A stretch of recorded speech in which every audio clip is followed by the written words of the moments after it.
નમસ્કાર વિદ્યાર્થી મિત્રો, સ્વાગત છે તમારું YouTube ચેનલ ની અંદર। ધોરણ 10 ની અંદર ગણિત વિષયમાં પ્રકરણ 5 આવે છે સમાંતર શ્રેણી। એમના આજે આપણે ઉદાહરણ જોવાના છીએ।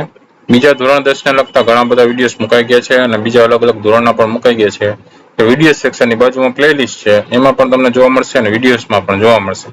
ન જોયા તો જોઈ લેજો, આવનાર પરીક્ષાની તૈયારી કરતા રહેજો। ઉદાહરણ 7 ની આપણે હવે ચર્ચા કરીએ। સમાંતર શ્રેણીમાં બે અંકની કેટલી સંખ્યાઓ 3 વડે વિભાજ્ય હશે એવું કીધું છે। બે અંક હોય એવી કેટલી સંખ્યાઓ છે જે 3 વડે ભાગી શકાતી હોય આપણે મેળવવાની છે। તો 3 વડે વિભાજ્ય હોય એવી બે અંકની સંખ્યાઓ પહેલા આપણે જોઈએ। તો બે અંકની શરૂઆત થઈ 10 થી। 10 ને 3 વડે ન ભાગી શકીએ, 11 ને 3 વડે ન ભાગી શકીએ, 12 ને 3 વડે ભાગી શકીએ। એટલે બે અંકની શરૂ ક્યાંથી થઈ તો કે 12 થી થઈ। પછી 3 વડે ભાગી શકાય એવી 15, બરોબર। 3 4 12, 3 5 15, 3 6 18, 3 7 21, 3 8 24, એવી રીતે છેલ્લી 3 વડે કોને ભાગી શકાય તો કે 99 ને 33 તેરી 99, બરોબર। એટલે એ બધી 3 વડે ભાગી શકાય। પછી 3 અંકની થઈ જાય 100, એક પછી 2 મીંડા એટલે 100, એ પછી 3 અંકની થઈ ગઈ, બરાબર। બે અંકની છે એ 12 થી ચાલુ થઈ 99 સુધીની છે।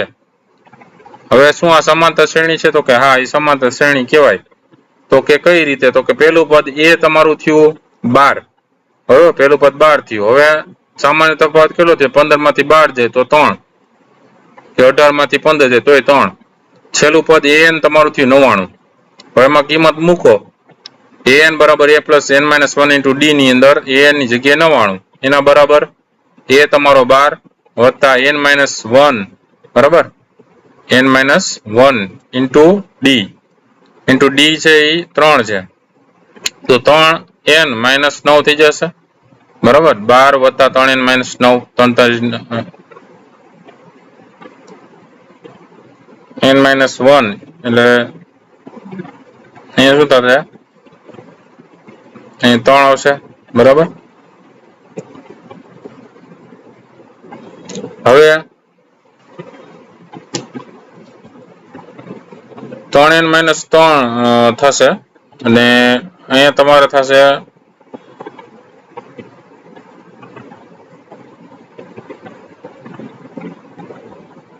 99 બરાબર 3n ને 12 માંથી 9 જાય, બરાબર। તો સંખ્યા મળશે તમને 4।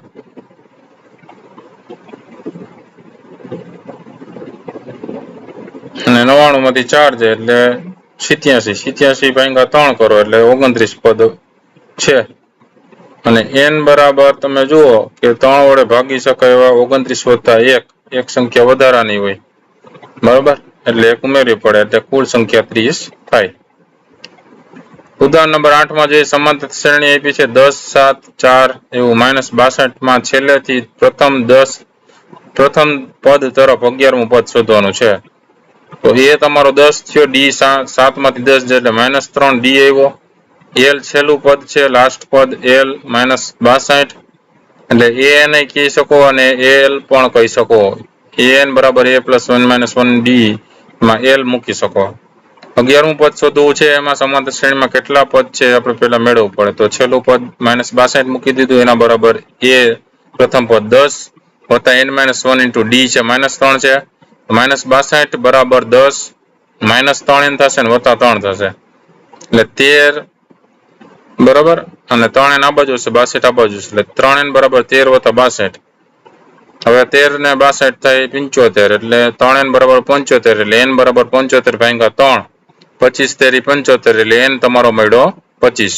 એટલે આ શ્રેણી અંદર કુલ 25 પદ છે।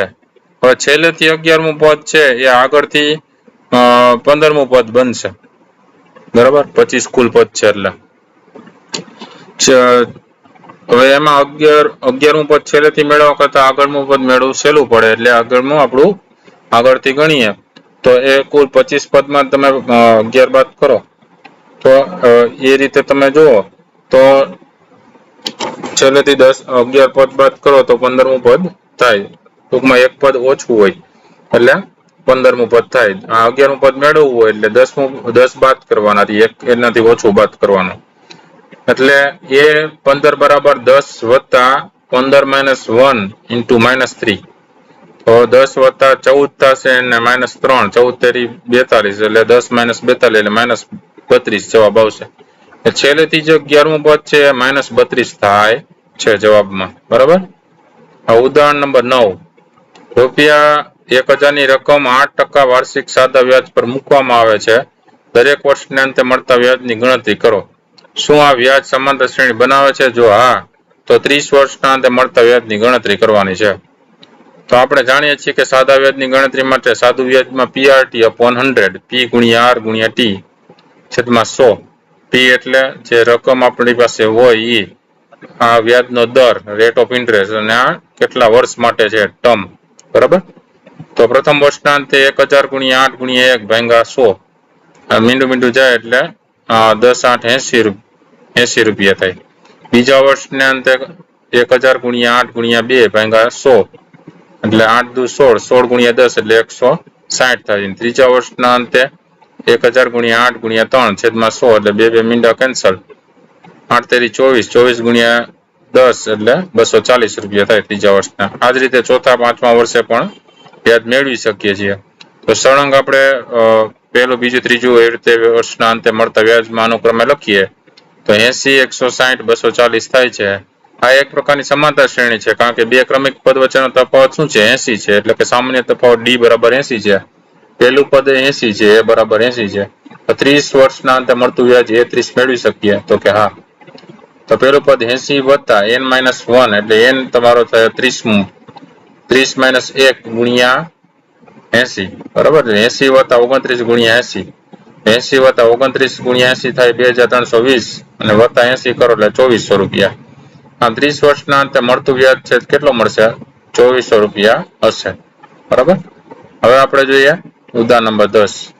ફૂલોની એક ક્યારીમાં પ્રથમ હારમાં 23 ગુલાબના છોડ છે, બીજી હારમાં 21 ગુલાબના છોડ છે, ત્રીજી હારમાં 19 ગુલાબના છોડ છે વગેરે ફૂલ છે. તેની છેલ્લી હારમાં 5 ગુલાબના છોડ છે. આ ક્યારામાં કુલ કેટલી હાર હશે? તો જવાબમાં આપણે જોઈ શકીએ છીએ કે પ્રથમ દ્વિતીય તૃતીય હારમાં ગુલાબની છોડની સંખ્યા આપણે આપી દીધી 23 21 19 અને છેલ્લે જે છે એ 5 ગુલાબના છોડ છે. તો છેલ્લી હારમાં 5. તો આ એક સમાંતર શ્રેણી છે? તો કે હા. પહેલું પદ છે A = 23. કુલ n હાર છે આપણે મેળવવાના છે n. હવે સામાન્ય તફાવત 21 માંથી 23 છે એટલે -2. છેલ્લી હાર an તમને આપી દીધું 5. તો an = A + n - 1 × D માં an ની જગ્યાએ 5 મૂકી દો. એના બરાબર 23 વત્તા n - 1 × D ની જગ્યાએ -2 મૂકી દો. તો 5 = 23 -2n વત્તા 2. તો 2n બરાબર તો શું થશે? 23 ને 2 25. 25 માંથી 5 જાય તો 20. તો n = 20/2 એટલે n તમારો થયો 10. તો હવે ફૂલની ક્યારીની અંદર કુલ કેટલી હાર છે? તો કુલ 10 હાર છે. બરાબર. તો આ અલગ અલગ ઉદાહરણ. વિડીયો ગમ્યો તો લાઈક કરજો અને તમારા મિત્રો પણ વિડીયો શેર કરજો. સાથે ચેનલને સબસ્ક્રાઇબ ન કરી તો ચેનલને સબસ્ક્રાઇબ કરી લેજો. ફરી પાછા નવા વિડીયો સાથે મળીએ.